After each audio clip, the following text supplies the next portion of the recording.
Alô, alô, o HG chegou com mais uma edição do Brasil Gente Minas na tela da Band. Sejam todos bem-vindos, você aqui de Belo Horizonte, região metropolitana, você que está em todas as cidades do interior, todo mundo ligado na Band? Então, simbora, porque a partir de agora você confere as principais notícias de Belo Horizonte e de todo o estado. E as notícias de Belo Horizonte e de todo o estado até às 5 da tarde. No programa de hoje nós vamos mostrar um acidente impressionante. Um motorista perdeu o controle do carro e sabe onde ele foi parar? Ontem nós tivemos uma moto que parou em cima de uma árvore. Hoje o motorista perdeu o controle do carro e ele foi parar dentro do Rio Arrudas. Daqui a pouco você vai ficar sabendo de detalhes. Vamos mostrar também mais uma apreensão de drogas no Triângulo Mineiro. Desta vez a polícia apreendeu mais de meia tonelada de maconha. O povo de Uberaba, quer dizer, o povo não, né? Parte da turma de Uberaba precisa dar uma rezada, hein? Porque a coisa aí para esse lado aí também tá pesado. E tem a movimentação nos cemitérios da Grande BH neste feriado de finados. A gente segue então até às 5, edição do Brasil Gente Minas no ar, fechando a semana. E se você tem uma denúncia, tira uma foto aí, faz um vídeo, manda pra cá, divida o seu problema com os demais. Vamos tentar te ajudar a resolver, ok? A nossa produção hoje aqui, que ó, 2, 4, 6, 8, 10, 12, 14, 16, 22, 23, 4, 5, 6... 26 pessoas no plantão hoje, aguardando sua denúncia pra gente apurar e te ajudar a resolver o problema. Então é o seguinte, vamos começar então falando que está no hospital o militar do Corpo de Bombeiros, que ficou ferido depois que perdeu o controle do carro que ele dirigia e caiu com o veículo dentro do Ribeirão Arrudas, na madrugada desta sexta-feira. Eu tô com o Diogo Ramalho, aliás, eu tô com o Diogo Ramalho aqui no vivo, mas esse aí ele vai trazer detalhes para mim, porque ele esteve lá e vai mostrar. Olha só as imagens que a nossa equipe flagrou hoje pela manhã, veja. Por volta das 5h30 da manhã, o motorista deste ponto perdeu o controle do veículo e caiu dentro do Ribeirão Arrudas, na Avenida Tereza Cristina. De acordo com o Corpo de Bombeiros, 2 homens estavam no carro. O passageiro precisou ser encaminhado ao Hospital João 23. O motorista é soldado do Corpo de Bombeiros. As 2 vítimas, de aproximadamente 25 anos, estão estáveis e não correm risco de morte. As causas do acidente ainda estão sendo apuradas.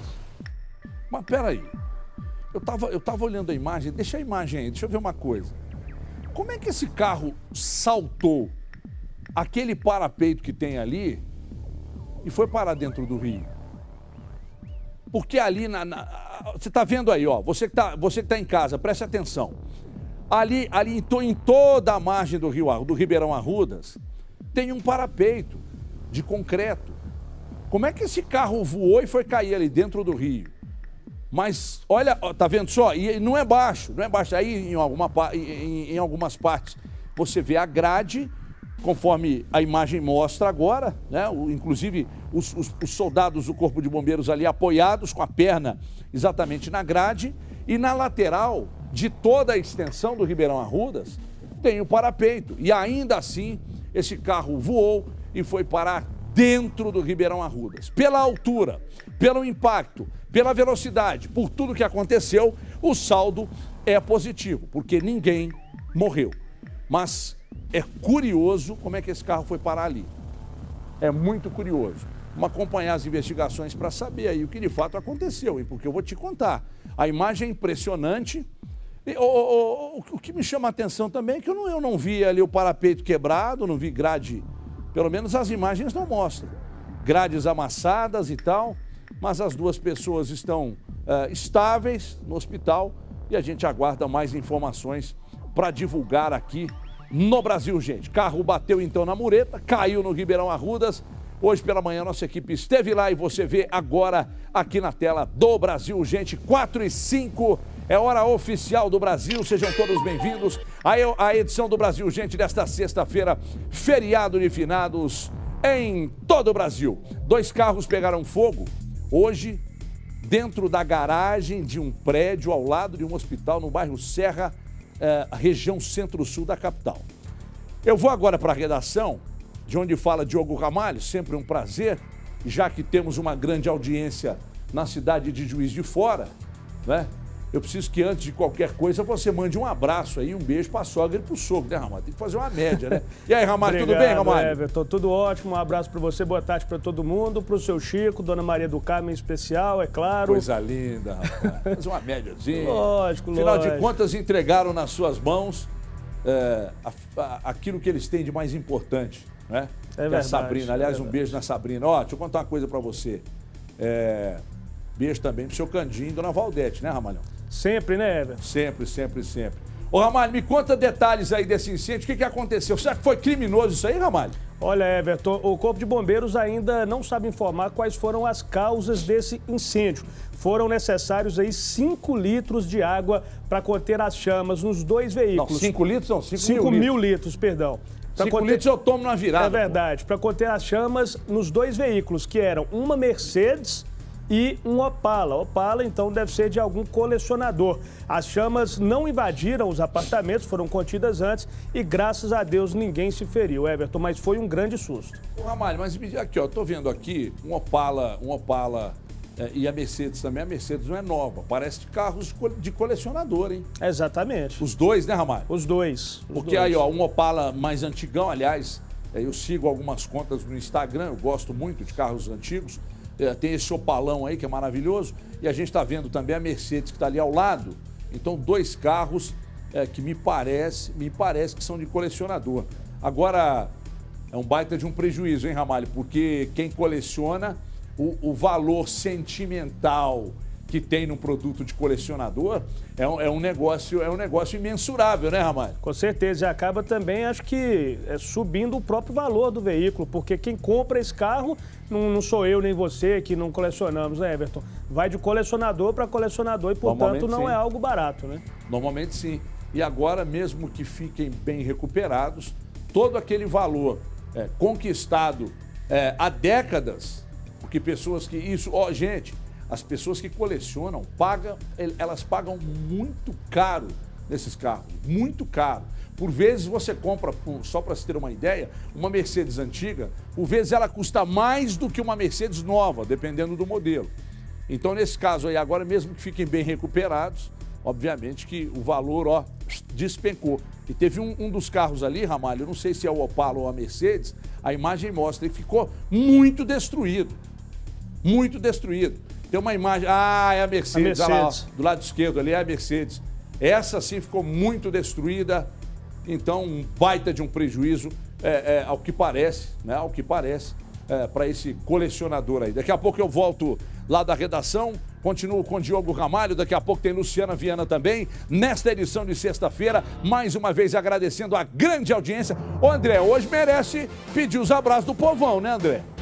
Então, vamos pedir, vamos pedir. Você que está assistindo ao Brasil Gente em qualquer parte do estado, está em Belo Horizonte, região metropolitana, está no interior, manda para cá seu nome, a cidade que você assiste ao nosso Brasil Gente. Perde aí uns 30 segundinhos, manda para cá, digita aí, manda pro nosso Band Zap que está aqui em cima, no canto alto da tela, o seu nome, o nome de quem está com você aí assistindo ao Brasil Gente e vamos junto até às 5 da tarde. Então, no final dessa edição, a gente distribui os abraços aqui, ok? Deixa eu dizer para você uma coisa, são 4h09. Um ônibus ficou totalmente destruído após pegar fogo nesta sexta-feira em Contagem, na região metropolitana da capital. Eu vou chamar a Luciana Viana, porque eu preciso de detalhes. A Luciana Viana, eu imagino que, Luciana, para chegar aí onde você está, carrinho de golfe, né? Porque você está longe para burro, hein? Exatamente, viu, Everton? Eu e o cinegrafista Tamer Pimentel estamos aqui contemplando, né, essa vista maravilhosa. E pensar que ontem, nesse horário, estava caindo aquele toró, né? Exatamente, a transmissão de pensamento. Quando você falou contemplando essa maravilha de cenário aqui, já me veio à cabeça a imagem de ontem, hein? Nesse mesmo horário, caía um mundo aqui na região centro-sul da capital. Ô Lu, me diz uma coisa. Em primeiro lugar, abraçando ao grande Tamer Pimentel, que é o nosso repórter cinematográfico, que está com a Luciana lá fora. Exatamente. E que é o presidente da tribo do Rolimã. é a turma que faz os carrinhos de rolimã e fazem as disputas aí na cidade. Isso mesmo, tribo do rolimã. Sim, a tribo do rolimã, conhecida tribo do rolimã. A polícia descarta possibilidade de incêndio criminoso nesse ônibus aí, Lu? Ô Everton, em um primeiro momento sim, porque o próprio motorista relatou, né, ao Corpo de Bombeiros que o incêndio teria começado ali no painel, tá, do veículo. Esse incêndio foi agora no início da tarde na Avenida João César de Oliveira, ali na altura do número 6620, tá, Avenida João César de Oliveira, em Contagem. E o ônibus, Everton, é da linha 6791. Felizmente, apesar do susto, ninguém ficou ferido não, tá? Assim que começou ali o incêndio, o Corpo de Bombeiros já foi acionado, chegou lá rapidamente e combateu as chamas, mas, né, não teve jeito, ó, a gente está acompanhando, sobrou só a carcaça, não é, Everton? Nem o motorista, nem passageiros, ninguém ferido. Claro, a perícia da Polícia Civil vai investigar o que realmente causou ali esse incêndio, mas o motorista relata que o fogo teria começado, portanto, no painel do ônibus, viu, Everton? Ô Lu, você estava comigo aqui ontem ou anteontem, que a gente relatou aqui um caminhão também. Eu acho que você estava comigo aqui, não sei se de repente a Laurinha.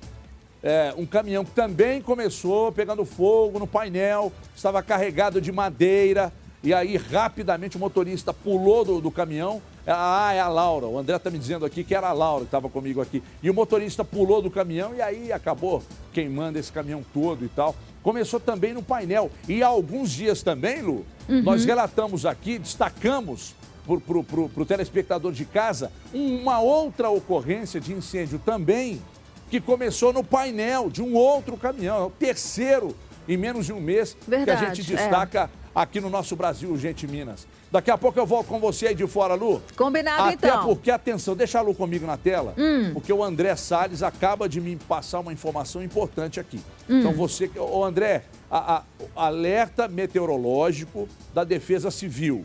Chuvas e pancadas localizadas, raios e ventos e rajadas de ventos fortes, só na região metropolitana, André. BH e região metropolitana. Luciana, então é o seguinte, só fica na tela comigo, que o Lincoln vai mostrar agora imagens para quem ainda não viu, imagens da chuva de ontem. Olha isso, muita água, muito vento, força do vento que derrubaram mais de 25 árvores pela cidade, né? Muitos pontos de alagamento, chuva demais ontem à tarde e a Defesa Civil acaba de emitir mais um alerta. Portanto, até amanhã, 8 da noite, possibilidade de muita chuva, ou até as 8 da manhã, desculpa. Entre agora, que são exatamente 4h13, e amanhã, às 8 da manhã, a possibilidade de chuvas fortes, rajadas de vento, muitos raios. Então, muita atenção, muita atenção. Deixa eu mostrar aí, ó, nosso cinegrafista Tamer Pimentel, fazendo imagens panorâmicas aí da região centro-sul da capital, né? Então, agora tá tranquilo, mas para você que está em casa, você está sentindo que o tempo está abafado. Hoje também faz muito calor, como ontem. Então, a Defesa Civil está alertando até amanhã, 8 da manhã. Chuvas fortes, pancadas de chuva, rajadas de vento, muitos raios. Então, fique atento. Se vai sair de casa, fecha a janela. Daqui a pouco eu volto com a Luciana lá fora. Luciana Viana está comigo hoje. Hoje eu tô demais, hein? Luciana Viana e Diogo Ramalho. É emoção demais, pai. Dá aí o pisquilo, um remédio para pôr debaixo da língua. É muita emoção. Ó, seguinte, 4h14, em 4 horas 14 minutos, a polícia apreendeu mais de meia tonelada de maconha. Eu quero aquele regzinho aí. Prepara, Fabrício. Em Uberaba, no Triângulo Mineiro. Deixa eu voltar à redação. Diogo Ramalho. Ô, Diogo. Ô, Diogo. Parece que a história é repetida. Toda vez que você entra comigo no vivo aqui... A turma do cigarrinho do capeta é vergonha toda. Mas vou te contar toda isso. Vez. Isso aí, e se fumar isso aí, vai ficar doidão até 2045, hein? Ô, Ramalho, mas meia tonelada, rapaz? Mais de meia tonelada, viu, Everton? A Operação Finados, que começou aí, claro, nas vésperas do feriado... A Polícia Militar disse que essa apreensão foi feita ontem na MG 497. A situação, olha só, a situação foi a seguinte. os militares deram ordem de parada para um veículo que não obedeceu e aí iniciou-se uma perseguição que durou ali por volta de 3 quilômetros o trajeto. E aí o carro que estava na fuga, fugindo, os 2 suspeitos desceram do carro e entraram em uma mata fechada. Houve um cerco policial, uma busca pelo alto também de helicóptero, ninguém foi preso, ninguém foi capturado até o momento, Everton, e 678 quilos da droga foram apreendidos, além do veículo, claro. É muita droga para passar o dia 2 de novembro, né não? Ainda bem que não pegou para o cara soltar aquela velha frase, não, isso era para consumo próprio.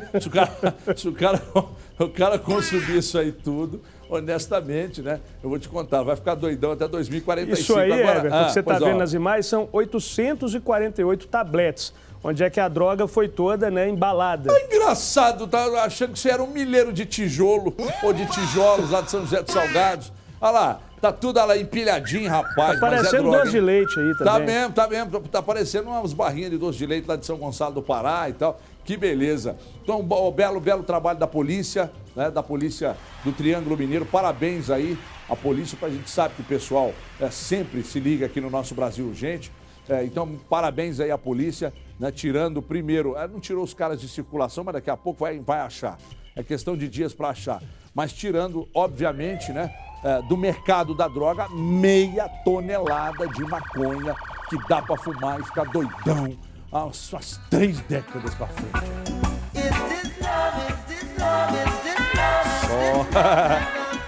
Sobe som. Hoje é sexta-feira de pó. Só faltou fumação aqui. Gente, 6 tonelada de maconha.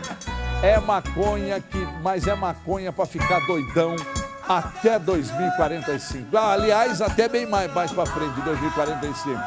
Bom, isto posto, vamos falar de coisa séria.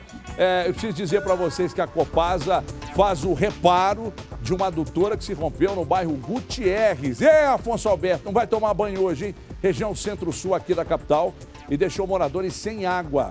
Deixa eu voltar a falar com a Luciana Viana, que está lá fora. Ô, Luciana, o problema está resolvido, Lu? Everton, parcialmente, tá? Porque o seu amigo aí ainda vai ficar sem banho, pelo menos até mais tarde. Ah, é?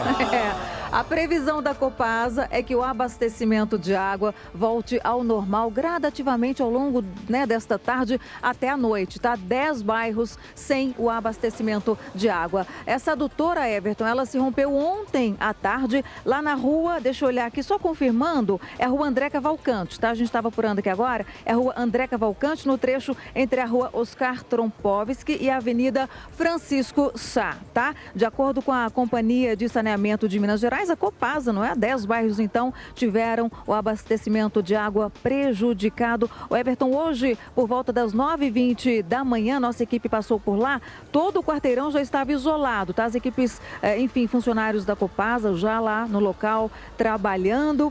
O reparo, então, de conclusão era agora para tarde, como eu disse, por isso, problema parcialmente resolvido, porque o abastecimento de água volta ao longo, então, desta tarde até a noite, tá? A gente está acompanhando as imagens aí, não é, André? Então, vamos lá. O rompimento, então, na rua André Cavalcante, no trecho ali entre Oscar Trompovski e a Avenida Francisco Sá. Ok? Então, ó, paciência aí, até o fim do dia, a água volta a abastecer os 10 bairros que ficaram prejudicados em decorrência do rompimento dessa adutora, viu, Everton? Ainda bem que hoje é feriado, né? Ou não, porque tá todo mundo em casa também, muita gente em casa. Muita gente viajou, mas tem muita gente em casa também. Ô, Lu, depois que inventaram o lencinho umedecido, compensa com a falta de água, né? Não tem água, né, Afonso Alberto? Não tem água, passa um lencinho umedecido. Tem uns que vem com cheirinho e tal. Aqui. Sempre tem uma promoçãozinha, leva 3 pacotes, pague 2. Verdade. Ô, Lu, beijo pra você, beijo. Obrigado. Aqui, ó, com direito a perfume francês. Porque ajuda também, né, Lu? Porque ninguém merece, né? Tem que estar cheirosinho, né? Ninguém merece. Ô, Lu, beijo pra você, pra sua mãe e pro seu pai. Pra todos nós. Tá, bye, então, bye, Luciana Viana comigo desta sexta-feira, falando dessa adutora que se rompeu, bairro Gutierrez e adjacências, sem água pelo menos até a noite de hoje. Então, atrasa um pouquinho o banho e vai compensando aí no lencinho umedecido. Combinado? 4 horas e 20 minutos, 4h20, hora oficial do Brasil. O papo agora é sério. Tortura e morte. Isso aconteceu dentro de uma casa. Um homem foi assassinado na Grande BH e a polícia ainda não tem pista dos autores. Eu vou voltar à redação porque nas minhas passagens anteriores aqui pelo Brasil Urgente, cobrindo férias, na época que a gente fazia o Brasil Urgente Revista, trabalhávamos bem menos com os assuntos policiais. Mas depois dessa virada, todos os dias tem, no mínimo, um crime bárbaro aqui no programa. Diogo Ramalho vai contar mais detalhes de mais um ocorrido aqui na capital. Ramalho. Olha, Everton, este crime bárbaro aconteceu em Sarzedo, região metropolitana de Belo Horizonte. De acordo com a polícia, 2 homens encapuzados invadiram um imóvel e dispararam 8 vezes com armas calibre 380 contra a vítima. Portanto, a mulher desta vítima, Everton, deste homem que foi assassinado, contou à polícia também que quando voltava para casa após o trabalho, chegando ali próximo à sua residência, se deparou com 2 homens encapuzados, com armas em punhos, fugindo, portanto, da cena do crime. O corpo foi encontrado com 8 disparos, como eu disse, 8 perfurações e ainda com corte de arma branca no pescoço. Além de tudo isso, o órgão genital da vítima foi arrancado. Infelizmente, parece que serviu de exemplo o crime bárbaro que a gente vem acompanhando Daniel, nessa semana do jogador, do Daniel. Sim. Esses bandidos fizeram a mesma coisa, o caso segue sob investigação da Polícia Civil. Ninguém foi preso e ainda não há pistas dos assassinos, Everton. Que coisa bizarra. Exatamente... Lembra, exatamente não, mas lembra muito. Muito, sabe por quê? O assassinato com esse requinte de crueldade, inclusive, não bastando matar, o cara vai lá e corta o pênis da vítima. Que coisa! Além disso, Everton, além dessa semelhança entre os 2 casos, também os cortes no pescoço. Assim aconteceu com o Daniel Corrêa, jogador de futebol, e também com essa vítima que teve também o órgão genital arrancado, cortado, e além de 8 disparos, cortes com arma branca na cabeça. Ou seja, tortura, a gente ainda não sabe a motivação do crime, mas 2 crimes em menos aí de uma semana muito parecidos. Assustador, hein? Assustador. 2 crimes praticamente idênticos, um na região metropolitana de Curitiba, o outro na região metropolitana aqui de Belo Horizonte. Ô, Ramalho, obrigado, viu, Ramalho? Um abraço. Prazer ter estado com você aqui. Sempre meu. Dê um abraço na família. Você tá com a sobrancelha bem cuidadinha. Fui lá essa legal. semana, dei um jeitinho no visual. Depiladinha, muito legal. Tá bacana, tá bacana. Obrigado. Só precisa cuidar um pouquinho para não engordar, meu filho. Eu tô cuidando, tá difícil, mas eu tô tentando. Daqui a pouco vai ficar do meu tamanho, porque essa pelada que vocês estão jogando lá segunda-feira, não adianta se matar na pelada e depois ficar até de madrugada bebendo e comendo. Não, mas eu tô excluído do churrasco ultimamente. Por quê? Não, o pessoal não tá me dando moral, não. Olha, eles esperam eu viajar para fazer alguma reportagem, alguma coisa, para fazer o churrasco. Segunda-feira está confirmado. Se eu tiver no jogo, não tá. Você quer apostar? Se eu tiver na pelada, não tem churrasco. Não, eu estarei lá. Não, aí sim eu acredito. Estarei lá. Lá. Estaremos lá e estaremos lá. Vamos fazer imagens do jogo e do churrasco. Vou mostrar aqui na segunda-feira. Só que eu espero que tenha uma picanha, porque na última eu estava em Mariana trabalhando, me mandaram fotos, imagens do churrasco para tentar fazer inveja, mas só tinha linguiça na churrasqueira. A turma gosta. O que vai fazer? A turma prefere uma linguiça. Ramalho, um grande abraço. Bom final de semana, bom feriado para você. Tá então, Diogo Ramalho comigo, nesta edição do Brasil Urgente no ar, 4 horas 24 minutos, 4h24. Falei no início do programa e vou repetir aqui. Você que está ligado no Brasil Urgente, em qualquer parte do estado, manda para cá seu nome, a cidade que você está assistindo ao nosso Brasil Urgente. Quem está com você aí assistindo ao programa também, manda para cá no final dessa edição. A gente vai fazer aquele giro de abraços aqui, que é muito legal, é muito bacana saber que você está do lado de lá, assistindo a gente, que perdeu aí 30 segundinhos, 1 minutinho, mandando uma mensagem. Então manda pra cá, daqui a pouco a gente gira os abraços no final desta edição, ok? Ok, baby. Ok, baby. Tá ok? 4h25. Ok, baby. 4h25. Desarrumaram essa tosse. Tá ok? Ok, baby. Que é isso aí? O que é essa voz aí? Que coisa monstruosa, rapaz, cavernosa. Ó, presta atenção aqui, estacionar ao redor de praças, você sabia que é proibido pelo Código de Trânsito? Até a Lorena me perguntou aqui, sabia que é proibido? Eu falei, não sabia. Mas os motoristas parecem desconhecer a lei. E a infração grave custa caro. Multa de R$ 195,23 e 5 pontos perdidos na carteira. Você sabia que você não pode estacionar ao redor de uma praça? Eu também não, mas o Igor vai mostrar, veja aí. A notificação da multa foi colocada no para-brisa deste veículo. O condutor vai pagar R$ 195,23 e vai perder 5 pontos na carteira. O motivo?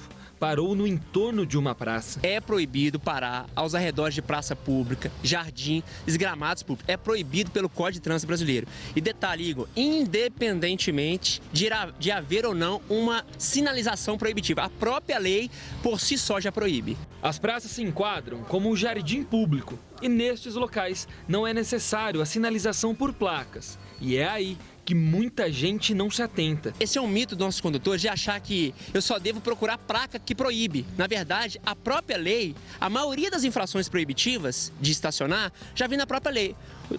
Os telespectadores que estão assistindo em casa vão lembrar da porta de garagem, que não tem uma placa proibitiva e é proibido. Vão lembrar da fila dupla, estacionar na fila dupla, sobre ponte, dentro de túneis, enfim. A maioria das hipóteses que o Código de Trânsito proíbe, na verdade, não exige placa. Esta professora de legislação de trânsito mostrou que o artigo 181 do Código Brasileiro de Trânsito é claro. O que acontece é que muitas vezes os alunos não conseguem se atentar a todas as regras. É uma infração de natureza grave, com 5 pontos na carteira, o valor da multa é R$ 195,23 e ainda pode ter como medida administrativa a remoção do veículo. Ela acredita que a colocação de placas nesses locais ajudaria os motoristas, mas lembra que o principal é se manter atualizado sobre o que diz o Código Brasileiro de Trânsito. Surgiu uma reportagem, alguma coisa, pesquisa aquilo, vê se é verdade, né? Vê se agora virou lei, mudou algum artigo no Código de Trânsito, para estar sempre se atualizando para evitar esse tipo de transtorno para eles mesmos. Quando esse assunto estava sendo discutido aqui, virou pauta, a Lorena, nossa produtora, perguntou, Everton, você sabia? Eu falei, não. Aí ela me explicou e tal. E aí eu me lembrei da Praça do Papa, porque na Praça do Papa, lá no Mangabeiras, todo mundo para ao redor da praça, e aí fica na praça, vai com os cães, vai soltar um papagaio, uns vão soltar uma pipazinha, tá, que vocês entenderam. A turma faz um piquenique ali, fica por ali e tal. Então, os carros parados. Eu não sabia, honestamente, que não pode parar. Então, agora você que tem esse hábito de parar ao redor das praças, fique sabendo que a polícia pode te multar. A BH Trans pode te multar, porque é proibido. Então, prestação de serviço, né? Não sabia. Então, tá aí, para quem não sabia, como eu, agora tá todo mundo sabendo. Ou pelo menos aqueles que estão assistindo ao Brasil Gente. Vamos para um rápido intervalo, pessoal? Não sai daí não. Hoje é feriado de finados e nós vamos mostrar como foi a movimentação nos cemitérios da Grande BH. Daqui a pouco, não saia daí. Até já.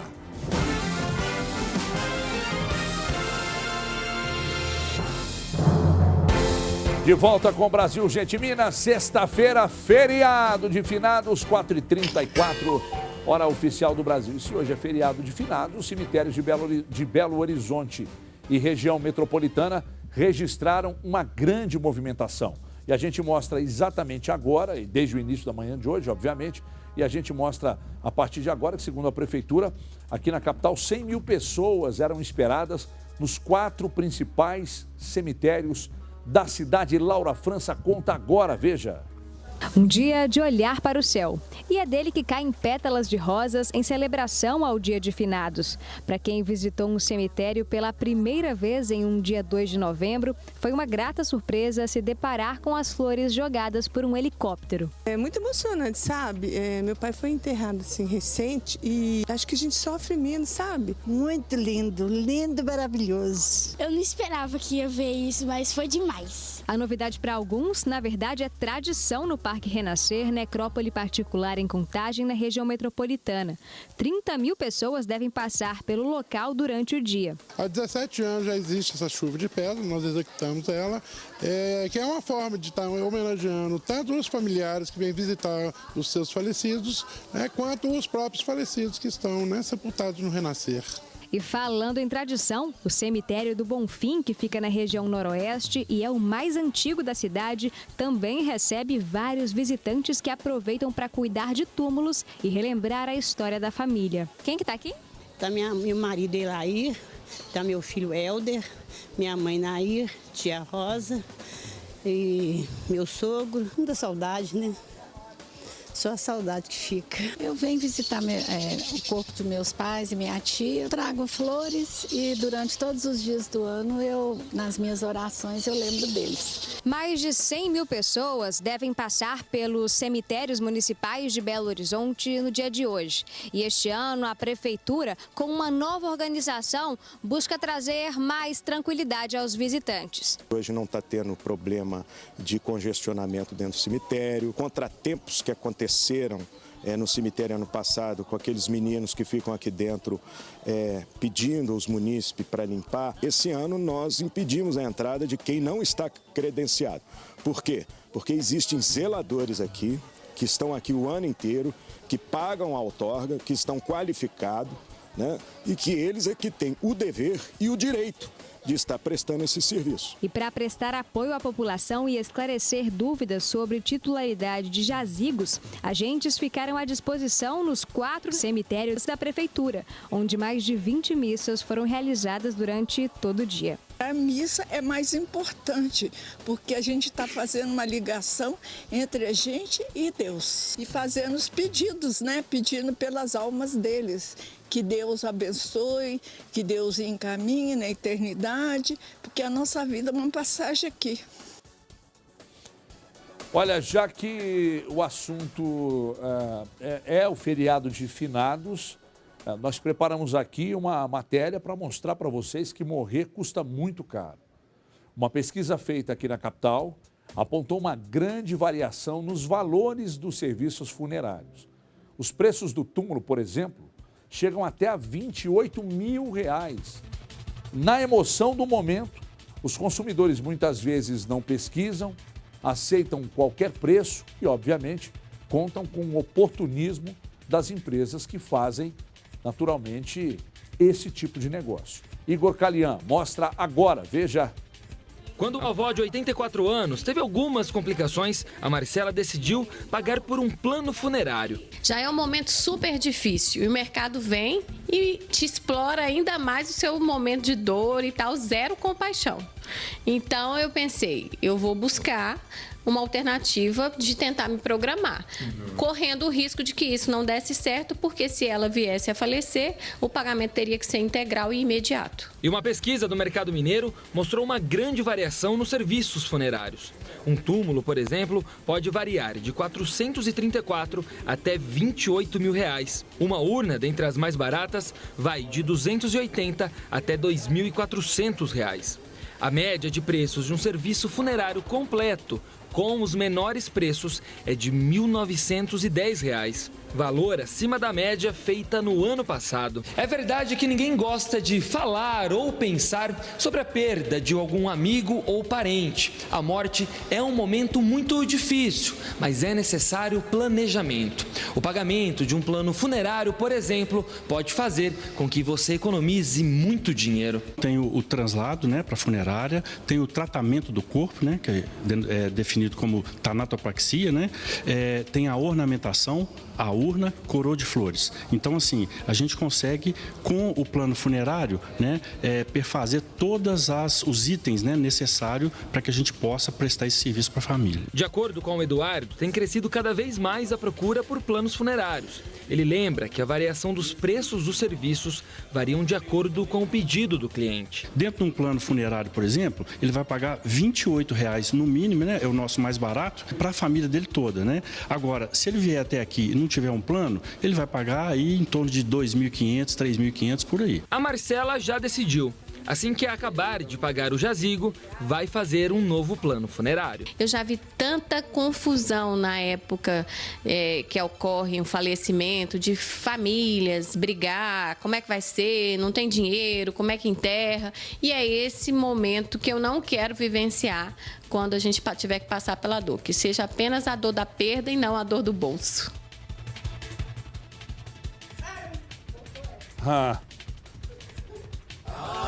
Você vai com essa roupa aí, ô. Que isso? Sua mãe tá sabendo? Pode parar com isso aí, ô. Mas pode mesmo, Datena, porque tá demais, hein? Aliás, eu vou chamar um intervalo que eu quero saber mais detalhes. Vocês não entenderam nada em casa, né? A mãe de quem eu tô falando vai saber. Olha aqui, deixa eu mandar um abraço aqui. Aliás, não, pera aí, antes de mandar um abraço, eu preciso só dizer uma coisa. Gente, a matéria explicou bem quanto custa caro morrer nesse país.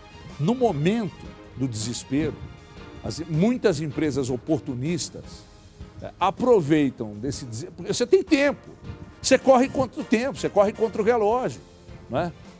E as pessoas exploram isso de uma maneira absurda, porque é muito caro. Feliciano Abreu esteve aqui nesta semana e nós falamos muito sobre isso. Agora, esse negócio é tão complicado,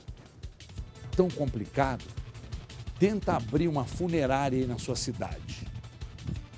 Aí você vai entender o porquê que é tão complicado.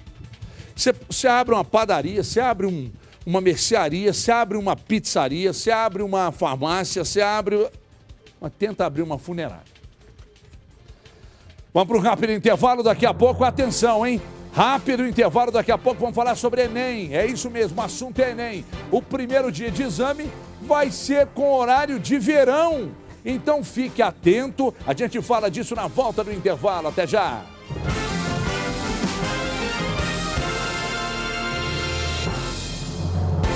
Estamos de volta, hein? 4h46, 4h46. Atenção, porque a polícia desarticulou uma quadrilha especializada em assaltos na cidade de Uberlândia, no Triângulo Mineiro. Atenção, hein? Érico Gabriel conta, veja. O circuito de segurança de um condomínio registrou uma tentativa de assalto. Repare que a caminhonete branca está seguindo outro veículo. Os bandidos aceleram e fecham o motorista. Eles ficam atravessados na pista. A vítima percebe a ação criminosa e consegue fugir pela contramão de direção.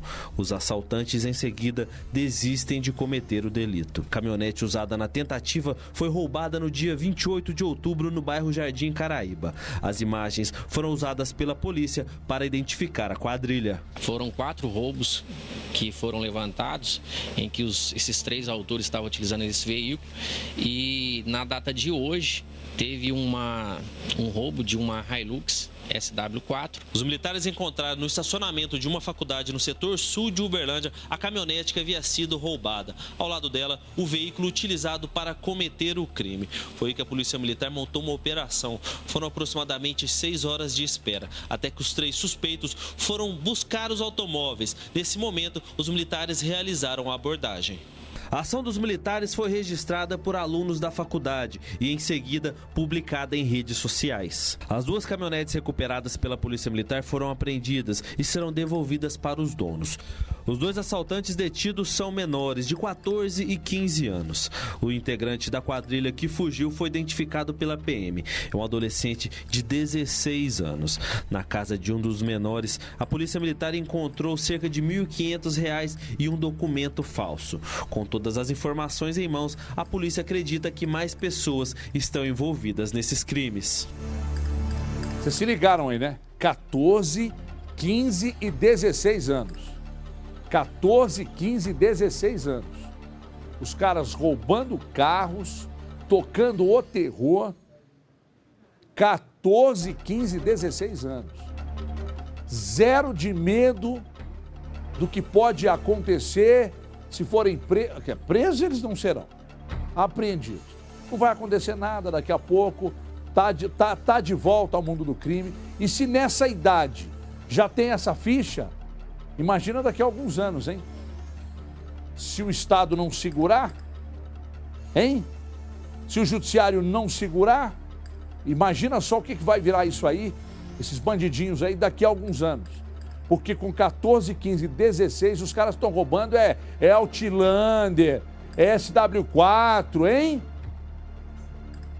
Bom gosto, ousadia e zero de medo da punição. Porque estamos, afinal de contas, no país da impunidade. É ou não é? Eita, nós. 4h49. Isso é um esterco. 4h49. Mulheres que estudam mais têm menos filhos. Foi o que mostrou um levantamento feito em vários países. Estudam mais, têm menos filhos.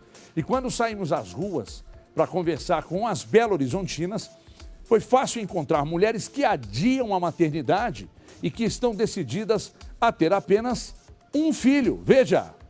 Só depois de 4 anos de casada, a Érica decidiu ser mãe. Antes, ela investiu na carreira de psicóloga e fez pós-graduação. Aos 32 anos, veio a gravidez. A chegada da Maria Luísa trouxe muitas mudanças. A questão financeira pesa muito, né, no orçamento. A gente gasta com muitas coisas e a rotina, né, com o trabalho, para saber conciliar isso, né? A mãe quer investir na educação da menina e, diante dos gastos e da rotina de tarefas domésticas pesada, já decidiu com o marido que a Maria Luísa não terá um irmãozinho. O que pesa hoje no início, pela idade dela, é o gasto com fraldas, roupas, porque perde de roupa assim com muita facilidade. Então você vai lá, compra mais roupa. Então isso tudo vai pesando, né? O Brasil está entre os países com a menor taxa de fecundidade do mundo. Em 1940, uma mulher tinha em média 6 filhos. Número que caiu para quase 1,9. Entre os fatores que mais interferem neste cenário estão a escolaridade, a renda e a idade. Entre as mulheres com até 4 anos de estudo, são 2,9 filhos. Número que cai para 1,82 quando a mãe estudou até 11 anos. Os dados são do relatório da Agência de Saúde Sexual e Reprodutiva das Nações Unidas. Conciliar o trabalho e tarefas domésticas com a maternidade é outro desafio. Este demógrafo explica que países que passaram pela redução da taxa de fecundidade só conseguiram reverter a situação, defendendo, na prática, a igualdade entre homens e mulheres. Divisão de tarefas iguais entre homem e mulher, o máximo possível. Políticas públicas que favoreçam a conciliação entre trabalho e ter filho. Isso vai, licença maternidade e paternidade, provisão de creches e de políticas públicas que ajudem a criar as crianças. E a igualdade salarial entre homens e mulheres quando fazem as mesmas tarefas. Eu quero muito ser mãe, sempre quis isso desde pequena, mas eu quero ter minha profissão, eu quero continuar esse avanço que a mulher adquiriu. Nada de ser dona de casa. Não, nada de ser dona de casa. Mas tem muitas mulheres optando pelo trabalho, pelo estudo, pelo trabalho e deixando a maternidade de lado.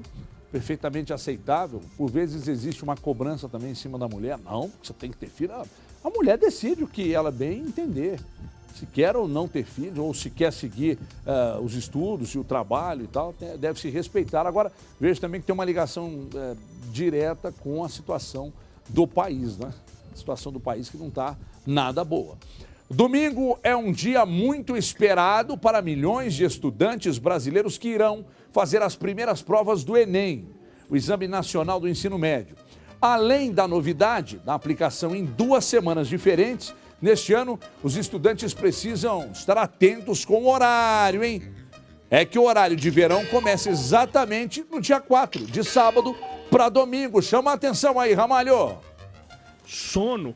É exatamente esta palavrinha que pode se tornar um problema, já que o primeiro dia de provas é justamente o dia que começa o horário de verão. Jefferson reprogramou a vida para chegar preparado no exame. Eu penso que eu tenho que focar bastante e que o nervosismo só vai me atrapalhar. Então, quando eu estou muito nervoso, eu largo um pouco os estudos de lado, vou ver uma série, vou fazer um passeio, vou andar, vou ouvir uma música. Algo que eu gosto de fazer cotidianamente. Especialistas sempre frisam que é importante ficar atento à alimentação para facilitar o aprendizado e auxiliar no sono. Para poder suprir esse desejo de estudar bastante, de melhorar minha alimentação.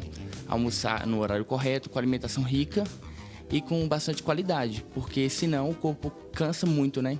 Então depois da alimentação eu consegui dormir melhor, consegui ter mais esforços para poder estar utilizando durante o dia. Neste cursinho pré-vestibular, o professor de História revela que o assunto horário de verão assusta alguns alunos. Houve até um terrorismo muito grande. As pessoas falam, nossa, mas que absurdo, justo no dia do Enem. Eu acho que você planejar direitinho, essa 1 hora não vai fazer diferença no seu rendimento da hora da prova.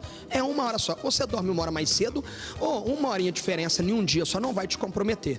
Em todo o país, mais de 5,5 milhões de estudantes devem fazer o Enem. Em Minas, serão pouco mais de 583 mil. Aqui no estado, nos 2 dias de provas, os portões serão abertos ao meio-dia e fechados 1h da tarde, sempre no horário de Brasília. Tá tranquilo, eu vou fazer a prova no meu bairro, então eu vou chegar 1 hora mais cedo. E eu vou a pé mesmo, então tá bem tranquilo. A gente ficou um pouco preocupado, nervoso, mas acho que vai dar tudo certo. Quem se preparou ontem, o ano inteiro vai conseguir fazer uma boa prova. Segundo o INEP, Instituto Nacional de Estudos e Pesquisas Educacionais Anísio Teixeira, no primeiro dia os candidatos terão 5 horas e meia para fazerem as provas. Já no dia 11 serão 5 horas de duração. Nessa reta final, o interessante para ele é estar fazendo exercício. Isso tanto é importante para ele que a maioria dos cursinhos, eles nessa reta final, as aulas são só de resolução de exercícios para fixar a matéria. Então até o ritmo de estudo é diferente, com certeza. Tá a minha colega de Band aqui, a Leninha, né, que é a esposa do meu grande amigo Reinaldo lá da Inconfidência, está dizendo aqui, isso aqui é planejamento, né? Você marcar o Enem exatamente no dia em que o horário de verão está entrando, ou seja, muita gente vai se dar mal. Ah, mas tem que ter atenção, mas tem gente que acaba vacilando, né? Então é mais um agravante, é mais uma coisa que pode proporcionar aqueles atrasos malucos que a gente está acostumado a ver. Está assistindo a gente lá, a Neninha, com o Xande, que é filho dela. Tem um canal no YouTube aí que é o Diário de Xande, que é muito legal. Beijo, Leninha, beijo, Xandinho. E um grande abraço pro meu irmão Reinaldo, lá da Rádio Inconfidência. Ô, André, meus abraços aí. Vamos lá, Luiz Felipe e a Vanessa estão em Montes Claros, que beleza! Roseli de Lagoa Santa, Sidney Oliveira, olha aquele ricão! De 7 Lagoas, Sandra Lobo de Barbacena, o Arthur Cansado, lá da minha Divinópolis, Luiz Cardoso de Juatuba, o Felipe, que está em Teófilo Otoni, Mário e Dona Auxiliadora, lá em Poços de Caldas. Alô, José Ilídio de Contagem, Danilo e Márcia de Betim, João Leonardo de Ribeirão das Neves, Dimas de Sabará, Sebastião Almeida em Santa Luzia, Analice Henrique do bairro Aparecida aqui em Belo Horizonte. Venina Aparecida do bairro Pompeia, Marcilene Franco do bairro Olhos d'Água, a Adriane Reis e o Davi Lucas de Venda Nova, a Marlene Vieira do Conjunto Santos Dumont, também aqui em Belo Horizonte o Elcio do bairro Serra, o Jouber do bairro Boa Vista, Jair e Vânia Pinheiro do bairro Brasil Industrial. Muito obrigado, um grande abraço a todos aí, muito obrigado pela grande audiência. A gente vai embora e segunda-feira de volta aqui às 4. José Luiz Datena, que tá lá, é o Datenão? É o Datenão. Ih, rapaz, olha o assunto, hein? É empresário que matou o jogador, esposa e filha do acusado também estão presas. É o assunto em destaque agora na tela da Band com o melhor do Brasil, José Luiz Datena. Bom final de semana, bom feriado. Tchau, pessoal.